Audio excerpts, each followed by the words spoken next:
All right. Good morning and welcome to the Municipal Accountability Review Board meeting for today, Wednesday, October 6th.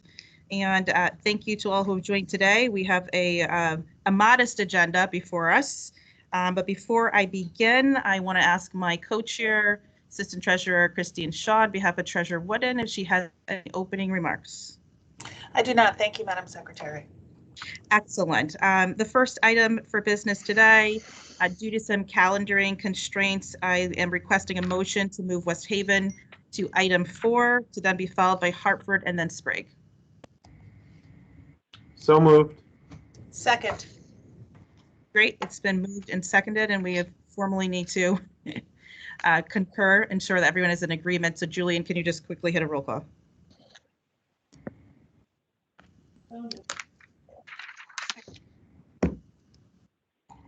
Sure. Mr. Felsigno, Yes. Mr. Brockman, Yep. Ms. Shaw,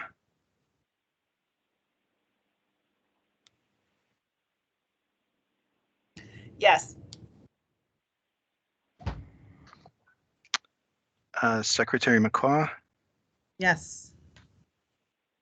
Mr. White, are you in, Bob? I mean, We are voting on a motion to amend the agenda to move West Haven ahead in the order of towns.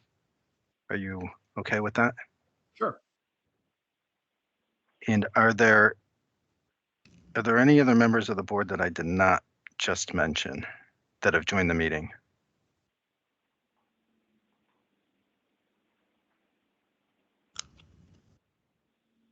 Okay, thank you. All right, excellent. Our meeting timing and agenda order has been changed. All right, next up would be the approval of minutes for September 23rd, 2021, which is a special meeting. Is there a motion, please? So moved. Seconded. Any discussion? Great. Julian?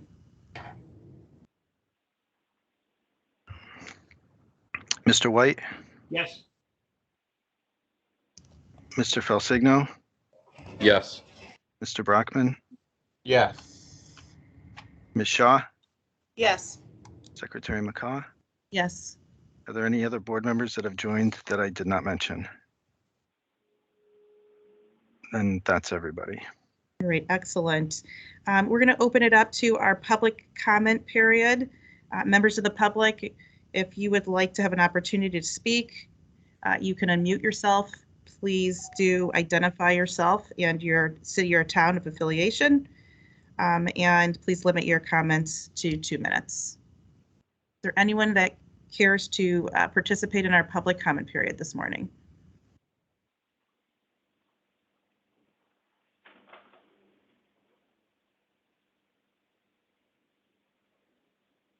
One more call for public comment. All right, seeing none, we will move on to the City of West Haven. Our first item is a subcommittee update.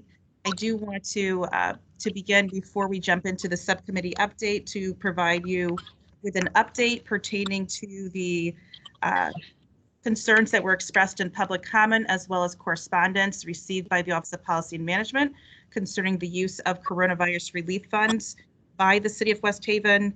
As I reported last month, there was an inquiry to the Connecticut Attorney General's office concerning certain expenditures, which was referred to the Auditors of Public Accounts, which was referred to the Office of Policy and Management pertaining to municipal CRF funds. As you are aware, the city received funding to support COVID response. All 169 municipalities did, and the compliance with the Treasury eligibility requirements is a part of our closing out of the grants and audit process. However, due to the concerns that have been raised in the correspondence received by the Office of Policy and Management, we will be conducting a more comprehensive audit. We will be utilizing outside financial consultants to do so. And so we wanted to make you aware that a letter will go to Mayor Rossi and her team today from Undersecretary Martin Heft to advise of that and to begin that process. I have every expectation that the mayor and her team will be cooperative and collaborative as they have been up until this point. And we look forward to concluding that and reporting back at a later time. With that, unless there are any questions pertaining to this matter, we'll move right on to the subcommittee updates. Very good. The written subcommittee update is in your meeting materials. We did have a meeting on, I believe it was September 23rd. The items that were discussed were a planned bond issuance of $20.5 million to support the West Haven High School project and fiscal 21 capital projects. We also spent some time discussing the status of the city's compliance with the fiscal 21 memorandum of agreement. As I noted last month, there are a number of items that are still open, and compliance is a requirement in order to receive restructuring funds. I did send a letter out advising the city to please prepare plans for addressing the items that are due to the board, and that would be provided to the subcommittee. The city did provide a summary document of the status of the MOA requirements. That's included in your package. We did receive an update from the city following the subcommittee meeting, and this will be the subject of the next subcommittee meeting. For the board, before OPM makes a determination regarding the distribution of municipal restructuring funds, you are required to provide input and comment to me. So we're going to allow the city to give the update on what they've done to meet the compliance terms. We will bring that update back to the full board so that you can weigh in on the distribution of funds. And finally, the last financial update for fiscal 21, the city indicated they needed at least around $2.5 million of restructuring funds to avoid a deficit for this year. And obviously, we want to ensure that no deficit materializes. So with that, I will pause and open it up for any questions or discussion on the subcommittee update. And Julian or Kim, feel free to jump in if there's anything I missed.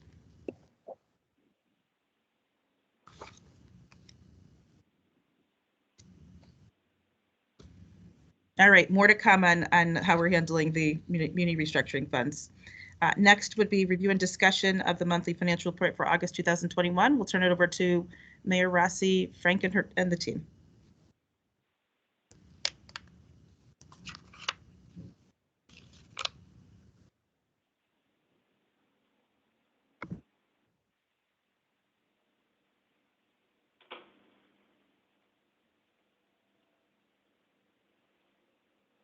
You're probably on mute.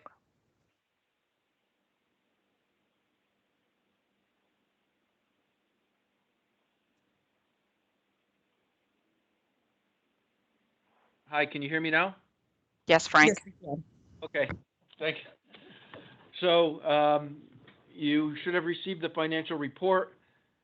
Revenues are in line with prior years. We're at 33% of expected annual revenues compared to 32.7 and 32 in the prior years. So at this point, no issues around the revenues that we're seeing. We are seeing some of the building permits are not as strong as we were last year. Permits themselves are volatile. With timing, they don't come in at the same rates each year. We are expecting to see an increase as projects are progressing. So we should see some increases in that line item. From a cost side, everything seems to be in line. We're at roughly 22% of where we're expected to be for the full year compared to 21 last year and 23 in fiscal 20. There are some timing issues when it comes to some of the departments. For example, in the ERS department, you'll see that we are at roughly 20% of the full year compared to 12% last year. That is because of the Motorola contract that we signed last year. That annual amount was paid in July. So that's skewing the timing around that. As well as in the controller's office, we're getting billed monthly for the auditors as opposed to quarterly in the past, so we're seeing some timing issues around that as well. One of the things I'm looking into is we want to do a better job of getting a handle around overtime. And so I'm trying to put together some predictive algorithms around, prior year timings on where we are now, so we can get ahead of that. Public Works had some significant overruns last year when it came to overtime. A lot of that was pandemic driven, but to the extent that we can get a handle on that early, we'll be able to put some things in place to try to mitigate that. From I'm sorry, I'm just trying to get my bearings here. So the sewer department is in line as well. I'm not seeing anything that is causing any reason for concern at this point. Allentown Fire Department as well. They have ordered their pumper. Payment for that will come out of their fund balance since it was a line item in last year's budget. The unspent balance of that line item flowed into their fund balance, so we will be using that this year to pay for their portion of that vehicle. With that, I will answer any questions that the board may have.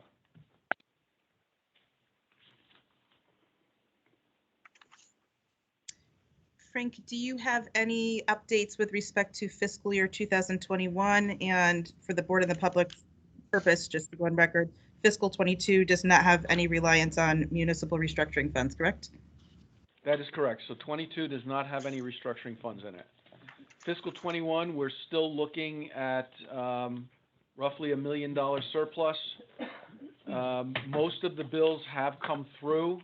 I believe most of the if not all of the health costs and service funds have been reconciled, so those are into the model now. So again, as of right now, we're looking at roughly $1 million of surplus, given the $4 million of restructuring funds. I'm sorry, $1 million. It's actually more than that. It's $1.5 million, I believe, is what. Yeah, last month you had reported 1.48. Yep. So we're looking at 1.3 to 1.5 at this point. Great. And that number continues to go up as we've been pleasantly surprised with where the healthcare landed, as well as the workers' comp and heart and hypertension numbers. So I am going to pull down their latest numbers either today or tomorrow, and I can provide an updated expectation for fiscal 21. I know they were working on it yesterday. Excellent. And Frank, you're hearing about $1.5 million for contingency in fiscal 22? That is correct. Great. And that includes an intentional fund balance increase. Very good. And you're right around 3% for fund balance relative to your annual expenditures? That's correct. Great. Other questions or discussion pertaining to the monthly financial report? Obviously, it's very early in the fiscal year, but things are looking good. Any other questions? All right. If all the members of, sorry, you can go first. Mhm. No, I just had a quick question about the sewer revenues, Frank. It looked like year over on a percentage basis, the percentage collected compared to the prior years did look like it's a few percentage points down, which, given that the charges for services is the pretty much the only revenue sources. Yeah.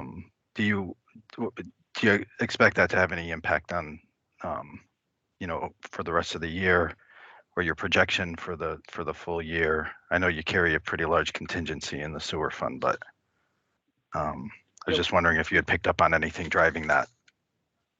We haven't seen anything yet. As far as I know, the tax collections are there.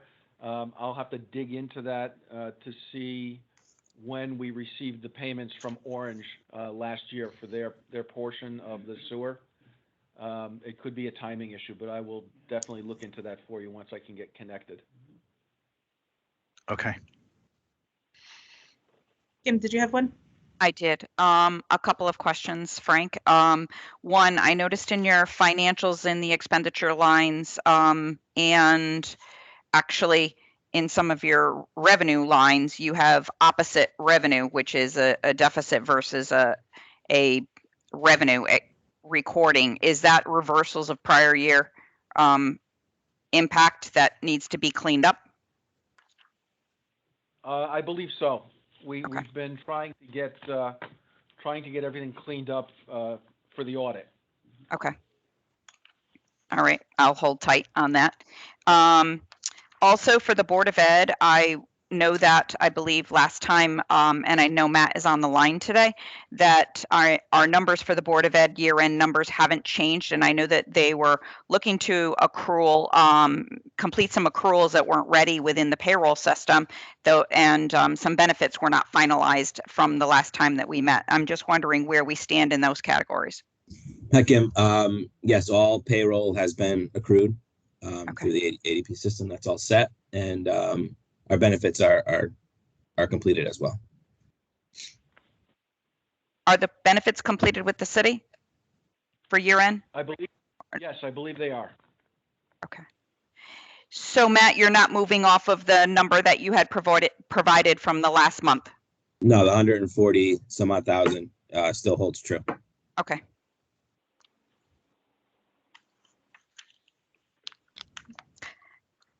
Any other questions on West Haven's August 2021 financial report? Okay, excellent. Thank you so much, Mayor and your team. We'll see you soon, and we will move on to the City of Hartford. Thank you all. Thank you very much. And Thank thank you for you. the spit. All right. Good morning, Mayor and your team. We're going to start with the subcommittee update for the City of Hartford.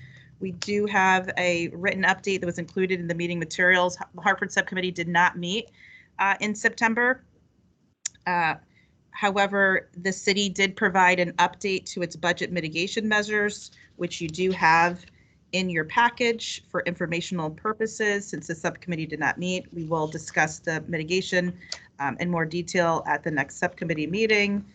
City identified a number of measures: tax collection efforts, private duty jobs and other receivable collections, grant opportunities, and other energy efficiency opportunities, amongst other items, to support budget mitigation for the current year and future years. Obviously, we'll see in their financial report, they're doing very well for fiscal 21. And then if finally, there is an open item with respect to health insurance, and we're going to hold and we'll address that after the non-labor contracts. So with that, if there are no questions on the subcommittee update, which is light today, then we will go right into the monthly financial report, which is in our meeting materials, and the city will provide an overview. Any other questions on the subcommittee update and our next steps? Okay, excellent. All right, Mayor Bronin or Jennifer, would you like to report out on your financial report? Good morning. Hi. I think Mayor Bronin's joining us, but he might be having technical difficulties. So I'll jump in, and then as soon as he joins, then he can pick up where I left off. So good morning, all. Thank you for having us. At a high level, our P2 reports are looking strong. Our property tax collections continue to be strong. Through September, we're actually at about 52.5% of our collections of current year property taxes.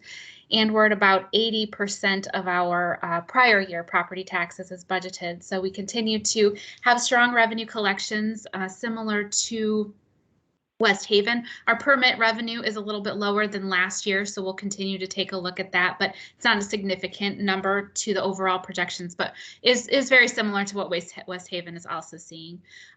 For expenditures, they seem to be on track for us through P2. Overtime is a little bit higher than we had anticipated, but we're keeping an eye on that, mostly in our fire department, but keeping a close eye on it, working with fire directly to ensure that we understand that, and we'll update the projections in P3 if needed. And then our health insurance, we're seeing a little increase this year over last year at the same time. However, it's still under projections, and it's still lower than 2020. So we don't have any concerns on that. And Mayor Bronin has joined us. I'll keep talking, but Mayor, you can jump in at any time. I'll just wrap up quickly here. And then in the other benefits section, our year-to-date actual looks very low. And I just wanted to say that was due to a refund that we received from the IRS related to some payroll taxes. The team is still looking into why we received that, and we're not going to project. We're going to continue to project as though our Social Security taxes and things are where they should be as we figure out what's going on with that refund. So I think at a high level, that's what I wanted to cover today. If there's any questions, happy to answer them. Jen, can you also comment on where you're at with fiscal year 21? I believe last month there was a sizable projected surplus of maybe north of 20 to 20 or 25 million in that range, and if plans had been finalized with respect to reinvestment. Looks like Mayor's going to jump in. You're on mute, Mayor. Sorry, I apologize. Thanks, Jen. Secretary McCaw, on the surplus, it's consistent with what we talked about last meeting. The surplus on the city side is actually north of 30, but we are still finalizing the movement. At this point is primarily on the Board of Ed side, but it seems to be pretty modest movement. So I think all told, we will likely be in the high 30s. That said, like we talked about last time, we have finalized a plan for that. A part of that plan is ensuring that we can execute our ARP plan as adopted and passed by shifting some of those funds from surplus to the execution of our ARP plan, particularly on the economic development front, where it allows us to be more flexible with that spend, despite the more restrictive federal guidance. And then with the funding that we would be shifting over to CIP through the revenue replacement option in the ARP dollars, we would be spending on capital improvements, and importantly, creating two important reserves, one for Board of Education school construction, where we're creating a reserve to ensure not just that we have this year's spend covered, but that we have our share of school construction covered for multiple years going forward. Similarly, one of our other large, long-needed capital investments is a replacement of the entire public safety radio infrastructure and architecture. So we are creating a reserve to fund that as well, and then other CIP investment in addition. Thank you, Mayor. Do you intend to make any improvement in the unassigned fund balance reserves? Yes, yes. Thank you for, we'll be putting an additional $6 million into unassigned fund balance. Okay, so just for the purposes of the board and the public, unassigned fund balance for financials June 30th, 2020 was just shy of $19 million. So that brings the city to around $25 million on a $600 million approximately budget. Okay. Opening it up for questions and discussion. Yes, thank you, Madam Secretary. A question about the 2022 mitigation efforts to date and what has been reported to us. Do these represent does this represent progress since the beginning of the fiscal year 2022, or does it also take into account efforts prior to the start of that fiscal year? That's just for fiscal year 22. Thank you.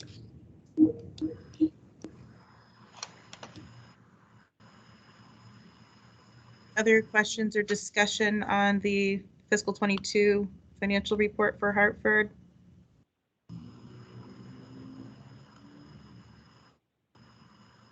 Let me throw one clarifying question out. As we looked at the 5-year plan, there were some potential shortfalls, which is what prompted the desire for the mitigation efforts. So just want to clarify with Jen, the mitigation efforts that you put in front of us today, are they necessary to balance fiscal 22? No, is my understanding. Okay, right. So for the board's purpose, these are proactive measures to achieve efficiencies and to the extent that they're needed for the 5-year plan for fiscal 23 and forward. Great. Anything else on the financial report? All right, we're gonna. Jen, did you cover, I apologize, I had a little trouble getting on Teams, but did you cover the fire OT? Yes. Okay.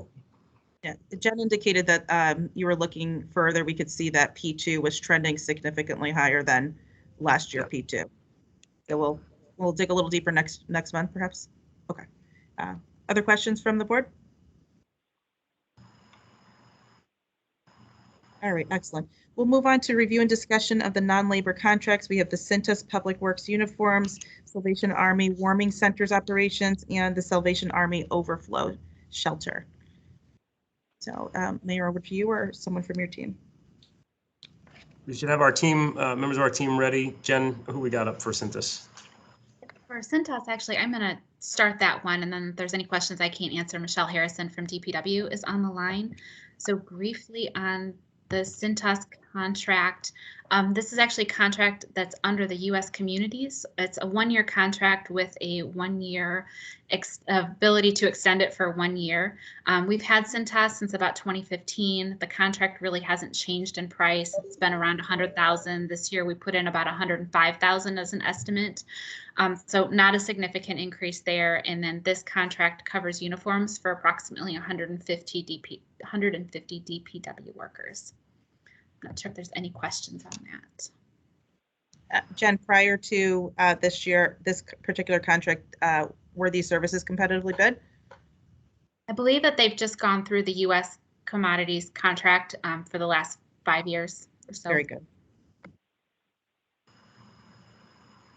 Other comments or discussion on Cintas uniform contract? All right, seeing none. Salvation Army. And then our team is going to take the next 2. Jen, you broke up a little bit. Who's taking the next 2?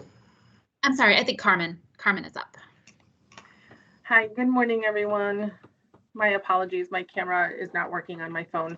On my computer rather, but the 2 contracts that you have for Salvation Army in front of you, I will start with the warming center contract for $107,000.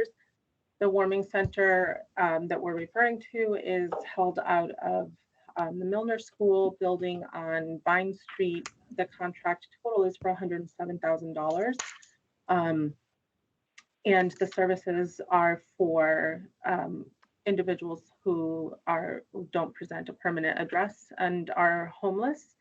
Last year, they served approximately 389 unique individuals at that center from December 1st to March 1st, with about 57% of those individuals having had their last place of residence as Hartford. Any questions on that? Carmen, I was just curious in the population if you saw it decrease or increase over the prior year during COVID or stay stable. I know we had been housing a lot of our homeless population in motels to deal with decompression, et cetera. Just curious if the number remained static during the pandemic? The numbers here actually at this particular site actually went a little bit lower because there were more services that were offered east of the river. So we didn't see a huge influx necessarily of individuals, but we did see an influx of new faces. So not as many, or just more individuals that hadn't been seen before by the center staff, and more individuals who presented more challenging needs in regards to mental health and medical needs. So there was an influx in that, but not necessarily an uptick in the actual overall numbers. Thank you, Carmen. I will just add, just not directly relevant to this contract, but just for your awareness, we are seeing, we believe, a fairly significant increase in unsheltered individuals and individuals who are resistant to shelter as well.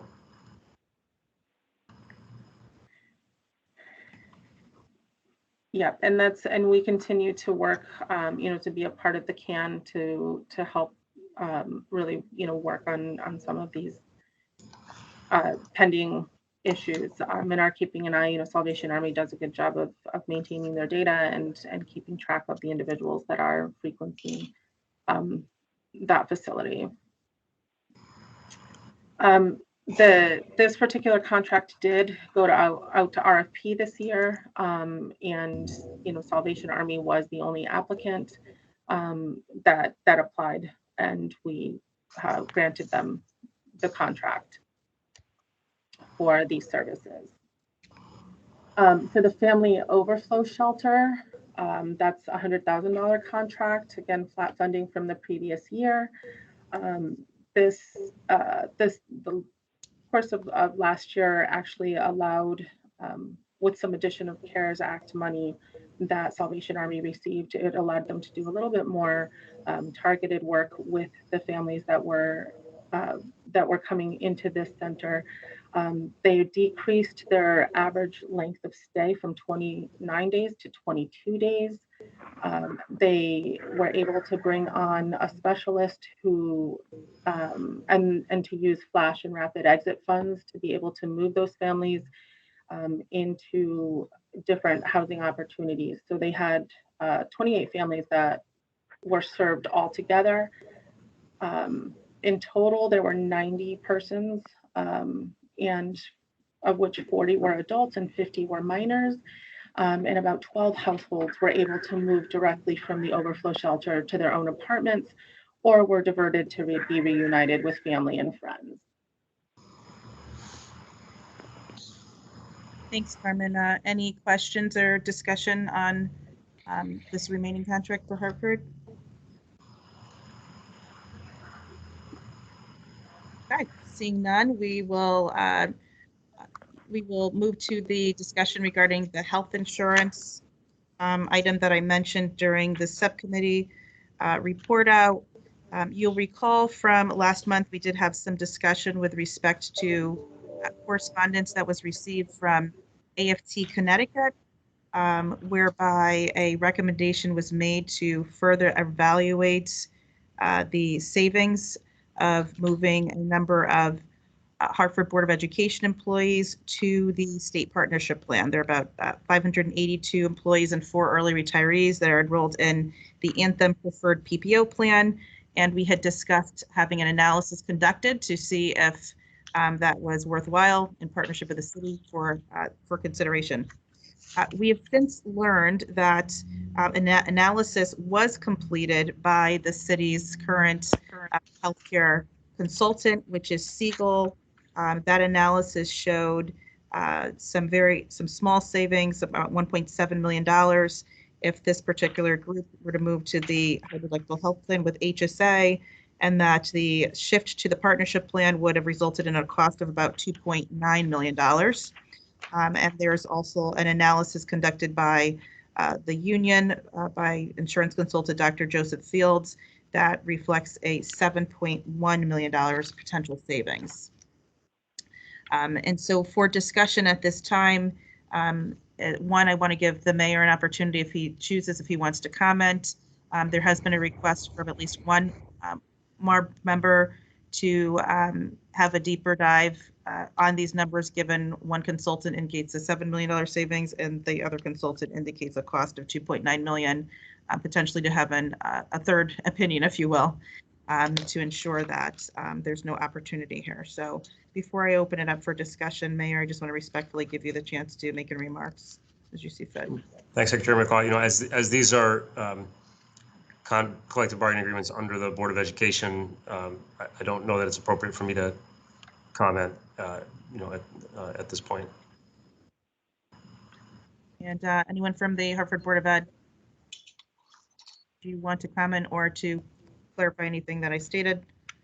If not, I'll open it up to any MARB members for discussion on recommending or working with the city to engage with a consultant to validate Siegel's analysis and the analysis provided by AFT.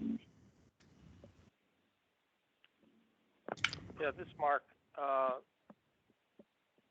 In going through this quite often with other towns, I do think it's necessary to get a third party in to try to give a clearer picture of where savings and or additional costs might occur. And specifically, when we're dealing with the millions and millions of dollars that both Dr. Fields and Siegel has shown us, from my simple perspective, what I'm looking for from the third party is an analysis group by group, because there's well over 1,000 members of underneath the Board of Education insurance, whether they're in the process of negotiating or not, similar to what we did with West Haven. A simple table, if you will, showing what's the premium cost per plan for an individual, for a spouse, and for a family for that plan. Now, we can then incorporate in all of the additional savings and or costs, like under the HSA, the $1,000 deductible or $1,500 or whatever the contract may read, or and forget the premium shares because that's negotiated. So all I'm personally looking for is a very simple graph or chart or that shows what's the HSA cost per plan for individuals within the various groups. I would think it would be the same, but based on the claim history, there may be a variance within the teacher group versus the secretarial group. That I don't know. But so that we as a board can see, oh, it costs $10,000 per person for the individual under the HSA versus $11,000 for the partnership. That's a 20% increase. You know, from a simplistic point of view, it's easy for us to digest. Then you can add back or subtract all of the other ancillary costs. For example, we do know there's administrative fees.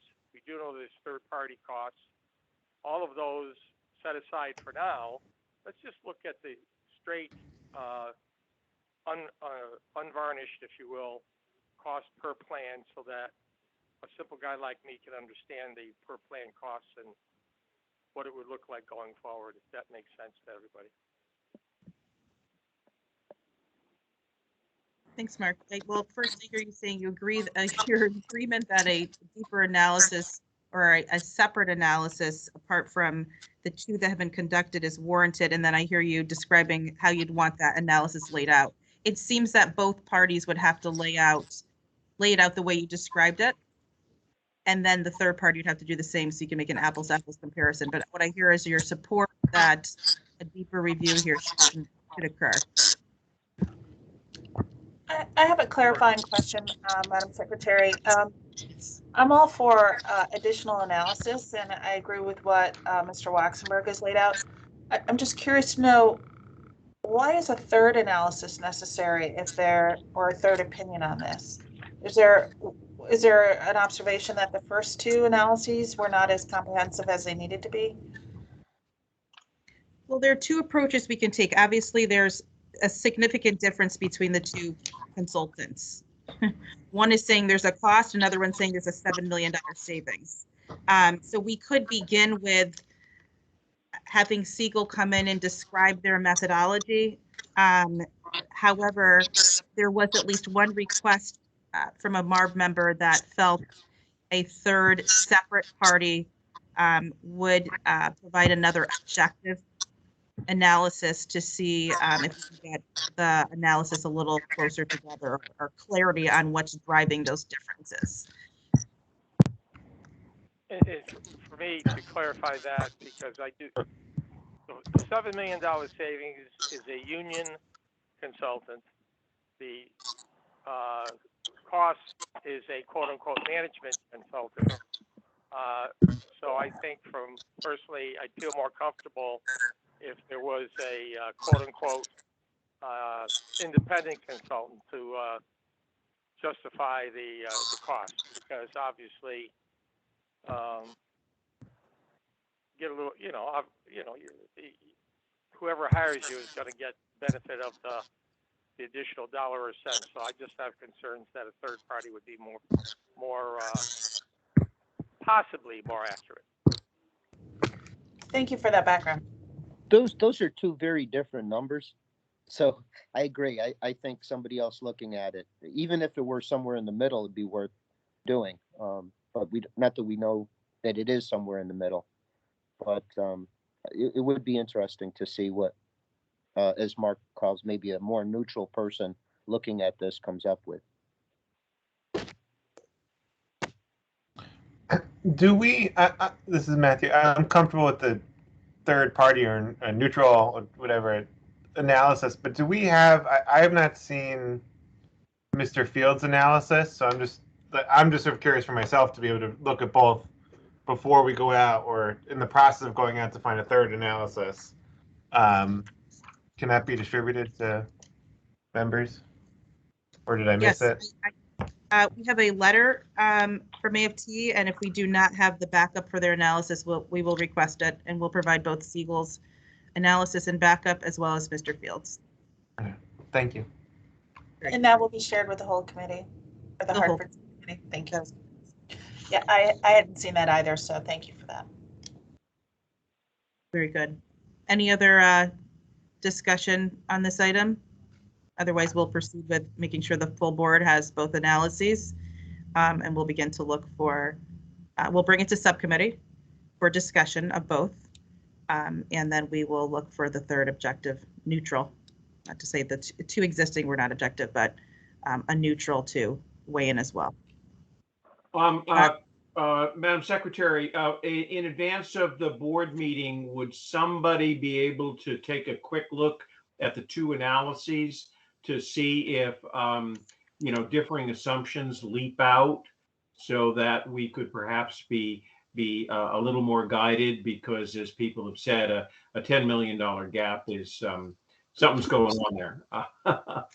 Yes, agreed. Will do. Okay. All right. Seeing no other comments on the health insurance matter, then we've concluded all of our agenda items for Hartford. Thank you, Mayor, so much. Thank you, Jen. We'll see you soon. And we'll move on to, thank you. We'll move on to the Town of Sprague, starting with our subcommittee update. And I'm going to tip it over to Kim or Julian to give the update on, we didn't have a meeting in September. Julian, if you would, please, since it's your write-up. Sure. The subcommittee did not meet, but we did use the time as OPM staff and the First Selectman and Board of Ed staff to use the time as a working session to go through some materials they've been working on in response to prior year audit findings. Primarily the Financial Policies and Procedures Manual, which is in draft form. The town engaged a consultant, I want to say in the June or July timeframe, to compile what is in place and put it together in a format that would be responsive to the audit finding and clarify town's processes. And the Board of Ed has independently been working on their policies and procedures. And so part of this process was to, ensure consistency and that the two policies aren't at odds with each other in any specific sections. So this is still a work in progress. I don't believe this has been finalized yet, but we did get a good deal way through the draft document. And then we also got an update from the town that they have engaged a new auditor who will be handling the FY21 audit. And then due to the timing of the execution of that contract, it looks likely that they will be looking for an extension to February for the submittal of that, their financial statements. And that concludes our update. We are very happy with the progress that they've made in the policies and procedures. This is something that has been lingering for some time, and the lean staff that they have there has been a heavy lift for them. So that this is really good to get to this place for Sprague. Any questions on the subcommittee update? All right, moving on to the review and discussion of the August financial report. We'll turn it over to the town to report out. Good morning. At the end of August, our total revenues are up slightly over last year, partially because there were no deferrals of tax payments as there had been in the previous year. And our expenditures are up slightly higher as well, but that's mostly for interest and principal on our bonding. But all in all, our year over year, we're still pretty close to being on target for our budget, and I'll take any questions if anyone has any.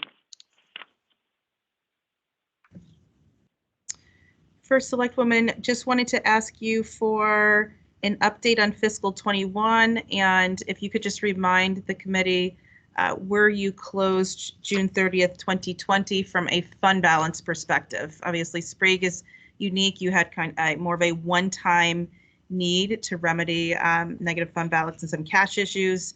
Our goal is to see you sustain balanced operations and hopefully slowly build fund balance. So it'd be helpful to remind us where you are at on fund balance. Certainly, that is our goal as well. Melissa is on the line. Melissa, do you have, can you take the update on that? Can you guys hear me? Yes. Can you guys hear me? Yes, we can hear you. Okay, perfect. It's my first time doing the mute on my own cell phone. So I don't remember exactly where we were for fiscal 20. I'm trying to look it up currently. I do know for fiscal 21, we are anticipating about approximately 400,000 surplus between the town and the Board of Ed being under budget, and then additional revenues from COVID relief funds. So that would be a significant add to our fund balance, which I'm trying to locate right now.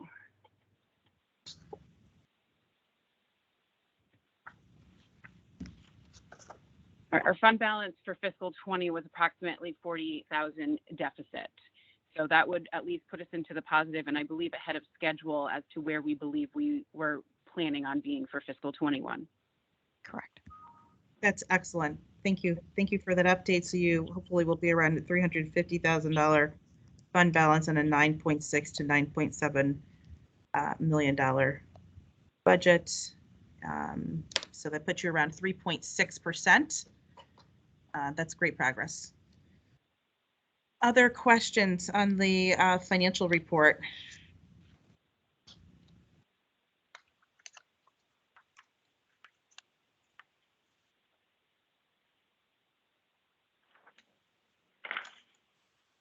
Madam Secretary, it's sort of on the financial report, but just to follow up what you just said, if they've got a 3.6% fund balance, are we in the zone of talking about an exit ramp for them from MARB supervision? Based on their plan, I know they've got a do some, 3-year things and so on and so forth. But I'll just tag that for the subcommittee and the future, because we do want some graduates. We certainly do, Bob, and we're moving in that direction. We will, in our subcommittee, we'll just remind everyone what the statute says with respect to when you're released from MARB, which is, I think, 3 consecutive years of not having a deficit. And then we'll have to take a look at the terms of the MOA with Sprague when we provided them with that one-time shot in the arm, if you will. And they had some unique terms in there. So we'll go through that in detail, but certainly the close of fiscal 21 shows that they're moving in the direction of sustainability and building strength and reserves, all strong financial best practices that keep them on the path to sustainability. So we're very pleased. We should all be very pleased. So great work to the leadership team there. Many thanks to the OPM team. Obviously completing things like financial procedures and protocols and making sure those things are in place creates the infrastructure and the platform for them to continue in a positive fashion. And that work is ongoing. Good job. Great work. And it has been, good teamwork, but also we appreciate the support and the guidance that we've received from you, because that's been very helpful for us. As Kim commented, we do have a thin staff, so your expertise has been helpful for us. Thank you so much for acknowledging. I just major kudos to Kim and to Julian. Sometimes they're an extension of the towns and the cities, and they're in there right there rolling their sleeves up and pushing when they need to and cheering you on along the way. So major kudos to both of you, Kim and Julian, for this really important work that you're doing on behalf of the state of Connecticut. And congrats on the progress for the town of Sprague. Secretary, would be we would not want to miss the subcommittee also. Absolutely. We have a great board, quite frankly, and a very committed group here. And I'm most appreciative of your leadership. I've been on the other side of the table and I've been on this side of the table, and we're very fortunate for the leadership of this entire board and what you've brought to the table and steering these cities and towns towards the progress that they're making. So thank you guys so much for your service. With that, if there are any other items for under other business, feel free to raise them at this time, or any other comments. Otherwise, I will gladly accept a motion to adjourn today. So moved. Sal Luciano. Bob Thanks, White, Sal. second. Thank you so much. All right. Well, we officially just need to close this out. There's no discussion of the motion to adjourn. We just have to officially close it out with a vote. And by the way, I look forward to seeing you in person one day when it is safe, a little safer to do so, at least in a hybrid fashion. But again, I appreciate your participation. Julian, over to you. Mr. White, Yes. Mr. Waxenberg, Yes. Mr. Luciano, Yes. Mr. Felsigno, Yes. Mr. Brockman, Yes. Ms. Shaw, Yes. Secretary McCaw. Yes. We're adjourned. All right. Meeting's adjourned. David Biller here, by the way, also yes. Oh, thanks, David. Thanks, No Dave. worries. All right. Thank you all. Have a great day. Thank you. Thank you. Bye-bye. Okay.